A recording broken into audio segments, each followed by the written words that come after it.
There are loads of energy products available for athletes these days, but how do you choose which is the right one for you?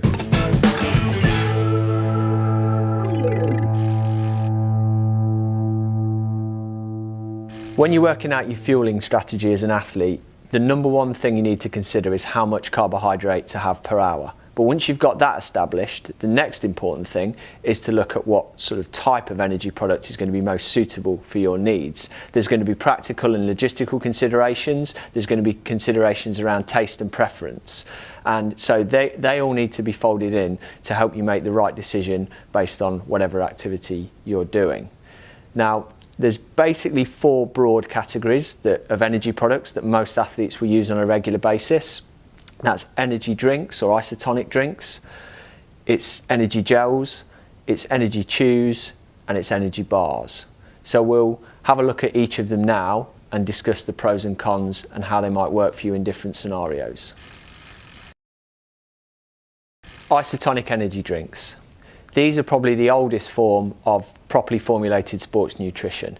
They're generally made up of about a 6% carbohydrate solution, which means that half a litre or 16 ounces will contain about 30 grams of carbohydrate, a little bit of sodium to balance electrolyte loss, and lots of water. They're sort of the jack of all trades of a sports nutrition product because they deliver a bit of energy, they deliver a little bit of electrolytes and some fluids, all of the three major costs of doing an endurance activity. Where energy drinks tend to be best is during short to moderate duration activities, so probably between 45 minutes and 2 hours, when you're working very hard, so you're breathing hard, chewing solid foods is difficult, and you just need a little bit of everything. You need a little bit of carbs, a little bit of sodium, a little bit of fluids to keep you going. Where they're not maybe so good is for activities that are much, much longer, and especially in hot conditions, because isotonic drinks can make you feel quite sick if you drink large quantities of them. The ratio of carbohydrate to fluid is not optimal. It's too much carbohydrate and not enough fluid. So you have to be careful if you're drinking them in large volumes for longer durations. So for shorter activities in the endurance world, like marathon running, football training, anything like that which is going on for a shorter duration, they're going to be optimal. Gels are a great halfway house between a sports drink and more solid fuel. They've been around for a very long time and their formulation has hardly changed since the 1980s. A typical energy gel contains between 20 and 30 grams of carbohydrate, and the Precision Fuel ones contain exactly 30 grams because that makes it really easy to figure out your fueling strategy based on either 30, 60 or 90 grams of fuel per hour. So it's just one less thing to worry about.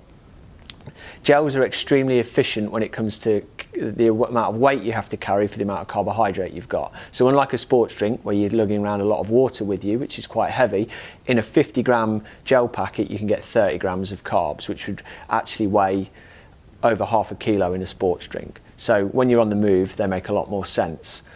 Now, one of the biggest complaints people have about energy gels is taste fatigue if you use them repeatedly for hours and hours on end. So in very long events, it helps to use gels in conjunction with real foods or more solid foods so you don't get that kind of taste fatigue kicking in. The other time they're a bit tricky to use is if you're doing a sport like kayaking or mountain biking where your hands are on handlebars or holding a paddle and it's hard to rip the tops off and open them and eat them. That can make them a bit tricky to use. But overall, gels are definitely the most versatile form of sports energy nutrition available, and it's why they're so popular with athletes. In many respects, energy chews are very similar to gels. They're basically just carbohydrates. They don't contain any fibre or fat or other macronutrients, but they do have even less water in, so they're a little bit more energy dense. They obviously, you have to chew them, as the name suggests, so they're a little bit more satisfying to eat, which means that when you're doing longer events, they can be a nice alternative if you're getting a bit sick of just slurping down gel after gel. For that reason as well though, they're a little bit more difficult to use when you're breathing really hard, so tend to be better for those longer duration, slightly lower intensity activities. Because they don't have as much water in them, they're even more efficient when it comes to carrying carbohydrates in terms of their weight. So if you are doing something self-supported and you've got to carry a lot of energy with minimum weight, they're also a good choice. So think about chews as being something you can use almost interchangeably with energy gels, but maybe they'll be better for durations of a slightly longer duration activities. Anyone who had energy bars in the 1980s will remember that they were as good at taking out loose fillings as your dentist. But luckily since then, sort of formulations have improved, recipes have got better, and energy bars nowadays really sort of blur the line between sports food and real good solid nutrition.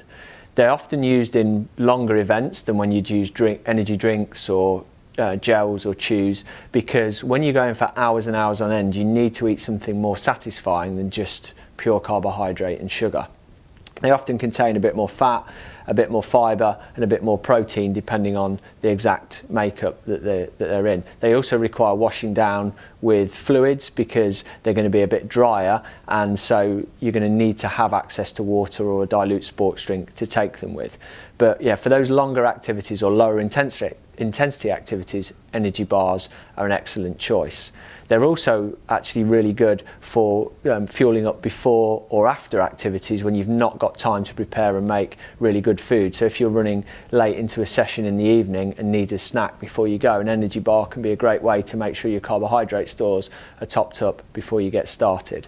So I think energy bars of the old days had a bad rap. They've got a lot better now and are actually another great addition to the arsenal of sports foods that you can use to fuel longer activities. The reality is most athletes will use a variety of different energy products at different times and for different purposes, and there's no hard and fast right and wrong answers when it comes to fueling your activity. The most important thing, the number one priority, is getting the right amount of carbs in per hour to fuel what you're doing, so making sure you understand how much is in the products is really important. Beyond that, it comes down to what's logistically viable for you based on what you're doing, what your taste preferences are, and what you can sustain for hours on end if you're going on a longer activity. So, you know, be prepared to experiment, try things out in training and in small races to figure out what formats or what combination of formats is going to work best for you, and then get on and run with it.